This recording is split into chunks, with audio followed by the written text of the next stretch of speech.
Olá, mais uma vez, queridos alunos do quinto ano. Estamos aqui de volta para as nossas aulas de Ciência da Natureza.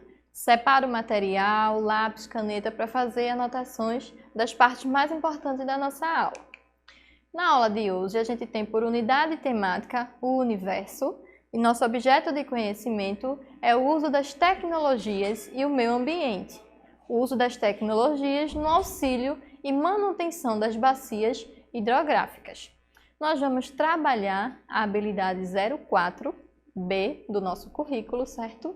E ela traz para a gente aprender a identificar a bacia hidrográfica regional e local, identificando os principais usos da água nas atividades cotidianas. Então, vamos primeiro situar, aprender o que é bacia hidrográfica. Bacia hidrográfica, também chamada de bacia de drenagem, é uma porção da superfície terrestre banhada por um rio principal, ribeirões, riachos e córregos. Essas bacias são alimentadas pelas águas das chuvas, lençóis subterrâneos, entre outras coisas. Os limites entre as bacias hidrográficas, denominados divisores de água, encontram-se nos pontos mais elevados do relevo, sendo responsáveis pela separação das águas das diferentes bacias hidrográficas. Então, se você perceber aqui na imagem, certo? Eu tenho aqui um rio principal e outros rios se encontrando, certo? Começando aqui, certo? Da nascente até o final da nascente, se encontrando aqui no final do rio. Mas quais são as partes da bacia hidrográfica? Nós temos a nascente, que é o local onde inicia a bacia hidrográfica, podemos dizer que é o topo, certo? Vocês podem ver aqui na imagem, certo? Aqui na setinha, ela é o início da bacia, do espaço. Nós temos o rio principal, que é o rio com maior volume. E temos os divisores de águas, que são as estruturas do relevo que dividem as áreas como morros, serras, picos, montanhas ou outras estruturas elevadas de relevo. Nós temos também as fluentes, que consistem nos rios menores que desaguam no rio principal e têm a função de abastecer esse rio maior. Aí na imagem vocês estão vendo pequenos rios que vão se encontrar com o rio principal, certo? E no final, todos se encontram na foz. A foz é o final da bacia e o local onde as águas encontram o oceano e desaguam em uma bacia hidrográfica maior. É também conhecida cientificamente como enxutório. Pode ser do tipo estário ou delta, certo? Então, essa partezinha aqui, onde acaba se encontrando o rio principal, as fluentes, certo? A gente chama de foz. Mas, professora, qual é a função de uma bacia hidrográfica? A função de uma bacia hidrográfica é determinada pelo uso que é feito de suas águas, ou seja, depende do lugar onde a bacia se encontra e, automaticamente, das atividades desenvolvidas na região. A função primária da água consiste no abastecimento, que é o uso das águas nas cidades, no campo e para consumo humano. Porém, o uso mais comum da água no Brasil está na irrigação. Essa atividade consome a maior quantidade de água no território brasileiro, pois somos um dos países com a maior área plantada no mundo e direcionamos grande parte dos nossos hídricos para essa atividade econômica. A indústria consome também parte dessa água e atividades industriais como processamento, lavagem, produção de alimentos são as que mais são gastas, são as que mais gastam esse recurso. De acordo com o Conselho Nacional de Recursos Hídricos, o CNRH, órgão responsável pelo planejamento e uso racional da água no país, o território brasileiro abriga 12 bacias hidrográficas, com destaque para a bacia da Amazônica, que é a maior do planeta. E aqui no nosso território, ela ocupa 45% da parte das nossas bacias hidrográficas. Então, ela é a maior do Brasil e também a maior do planeta. Então, aqui nós temos uma lista das 12 bacias que a gente tem aqui no Brasil, certo? Eu tenho a bacia do Rio Amazonas, que vocês estão vendo aí em verde, a bacia do Rio Tocantins, a bacia do Atlântico Nordeste Ocidental, bacia do Parnaíba, bacia do Atlântico Nordeste Oriental, bacia do Rio São Francisco, bacia do Atlântico Leste, bacia do Atlântico Sudeste, bacia do Atlântico Sul, bacia do Paraguai, bacia do Paraná e bacia do Uruguai. Então, essas são as regiões hidrográficas que a gente tem no nosso país. Dentro do nosso país, nós temos a região de Pernambuco, certo? Então, a gente vai conhecer agora quais são as bacias que a gente tem dentro do nosso estado, que são as que nos fornecem água. As grandes bacias hidrográficas de Pernambuco possuem duas vertentes, certo? A do Rio São Francisco e a do Oceano Atlântico. As bacias que escoam para o Rio São Francisco formam os chamados rios interiores, sendo os principais deles Pontal, Garças, Brígida, Terra Nova, Pajeú, Moxotó, Ipanema, além de grupos pequenos de rios de interiores. As bacias que escoam para o Oceano Atlântico constituem os chamados rios litorâneos e os principais são Goiânia, Capibaribe, Ipojuca, Sirinhaém, Una e Mundaí e o GLS, certo? Então aqui na imagem vocês estão vendo um esquemazinho de todas as bacias hidrográficas, certo? Que a gente tem aqui em Pernambuco e em vermelho destaque para as principais, que são as do Rio São Francisco e a do Oceano Atlântico. Mas quais são, professoras, as bacias hidrográficas daqui da nossa região de Vitória de Santo Antão? O município da gente, Vitória de Santo Antão, abrange porções superiores de importantes bacias hidrográficas. Você já ouviu falar no Rio Tapacurá? Acho que sim, né? Talvez seja um rio próximo à sua casa. O Rio Tapacurá, ele é a bacia hidrográfica de Vitória de Santo Antão.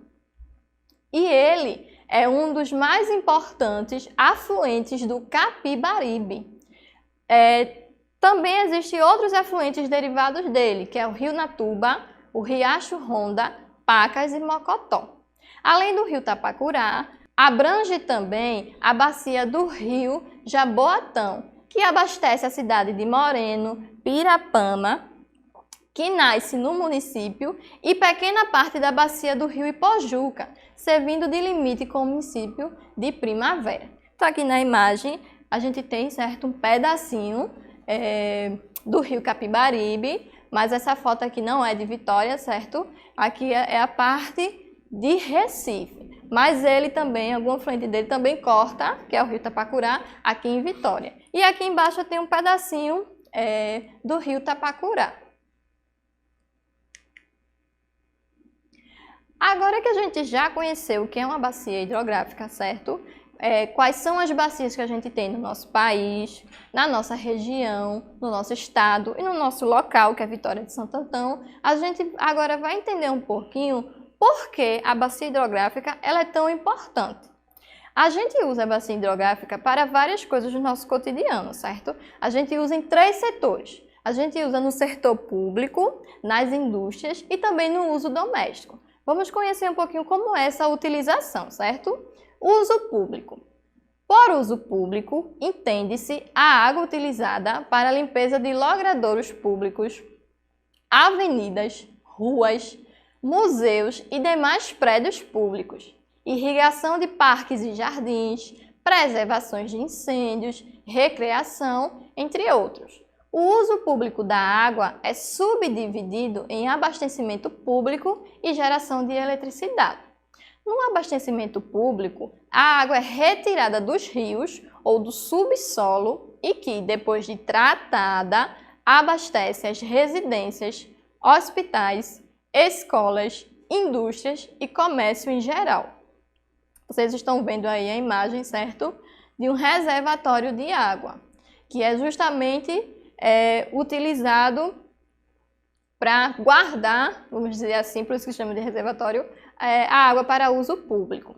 E também, no uso público, usamos para geração de eletricidade, que é quando a água é utilizada para mover as turbinas que produzem energia hidrelétrica. Agora vamos ver como o uso da água ele é usado no nosso dia a dia, na nossa casa. O uso da água para fins domésticos engloba uma infinidade de atividades, tais como tomar banho, escovar os dentes, lavar o rosto, fazer a barba, dar descargas sanitárias, lavar a louça, a roupa, entre outros. No caso do uso doméstico, faz-se necessário um programa continuado de educação e de incentivo para viabilizar e garantir um consumo consciente e racional, sem desperdício. Nas nossas aulas passadas, a gente viu como é que a gente faz esse uso consciente da água no nosso dia a dia.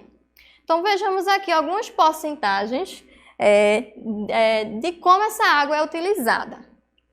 1% para beber, 6% para cozinhar, 6% para regar plantas, 10% para lavar louça, 12% para lavar roupa, 20% para dar descarga, 39% para tomar banho, escovar os dentes e 6% para outros tipos, lavar carro, lavar a calçada de casa, entre outros. Mas, lembrando, como nas nossas aulas passadas, a gente tem que ter consciência de como a gente utiliza essa água, porque a gente sabe que a água ela tem abundância, mas ela é um recurso natural limitado, certo? Um dia ela pode acabar. E também a gente usa para uso industrial.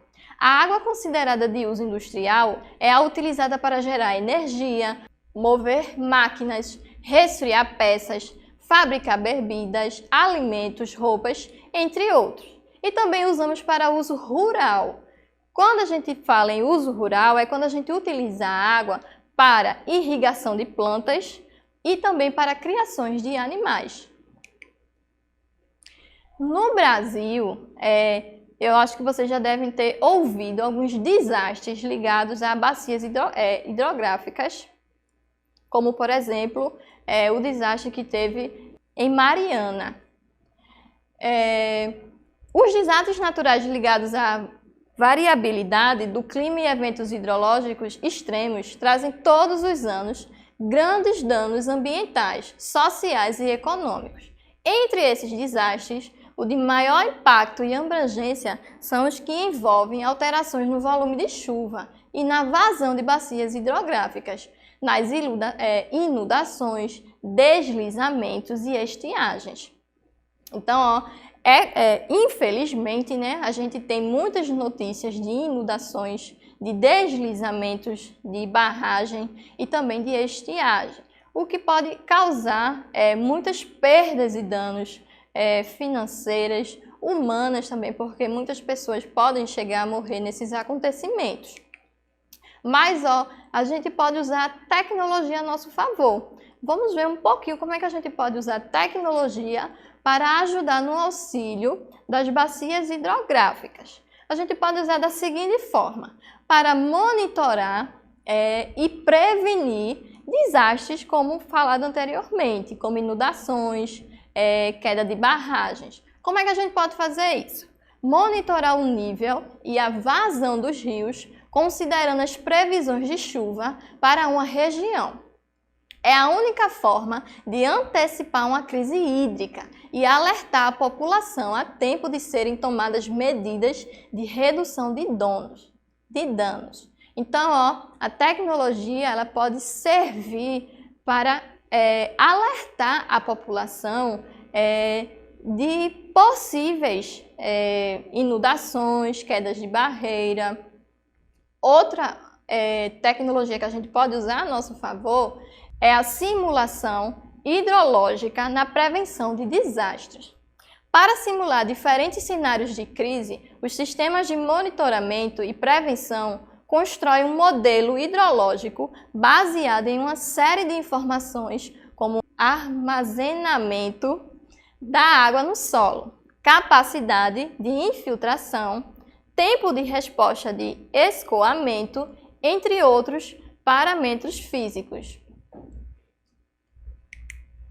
Outra tecnologia também, que é uma tecnologia muito boa, que é usada lá em Santa Catarina, é a Fractal.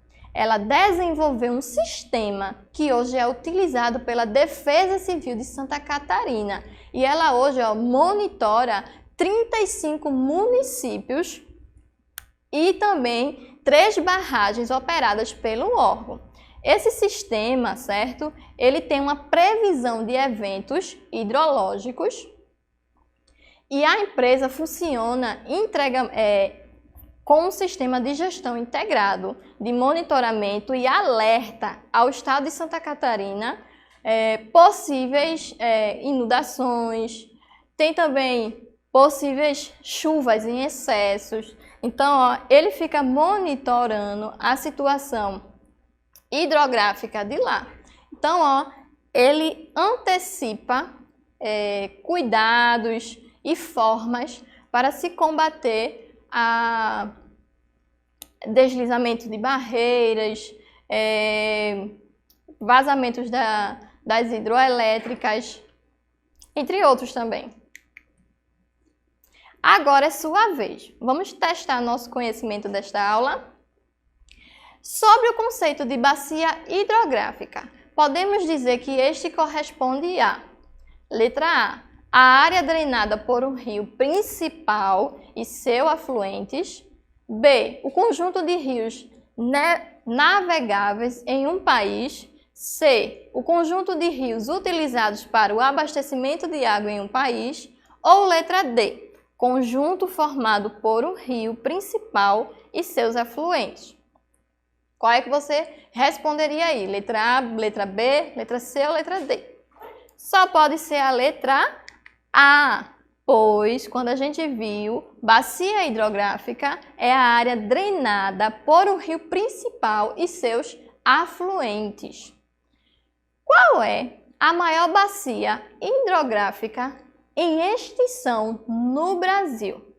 A bacia de Tocantins, a bacia do Paraná, a bacia do Atlântico Nordeste, a bacia amazônica. E aí? Letra A, letra B, letra C ou letra D? A gente viu que a maior bacia hidrográfica por extensão do Brasil é a bacia amazônica. Ela, além de ser a maior do Brasil, ela também é a maior do planeta. Observe a ilustração aqui ao lado. Em seguida, faça o que se pede. As porções do vale fluvial marcadas com as letras A e C correspondem a que partes do curso fluvial? Então, vejam aqui, eu tenho letra A, letra B, letra C, mas ele só quer saber quais são as partes da letra A e da letra C. Então, essas duas partes, elas correspondem ao curso superior, médio e inferior, a margem do rio direito e esquerdo, ou letra A, curso superior e inferior, e letra C, curso do rio. Então, qual dessas opções corresponde à parte A e à parte C?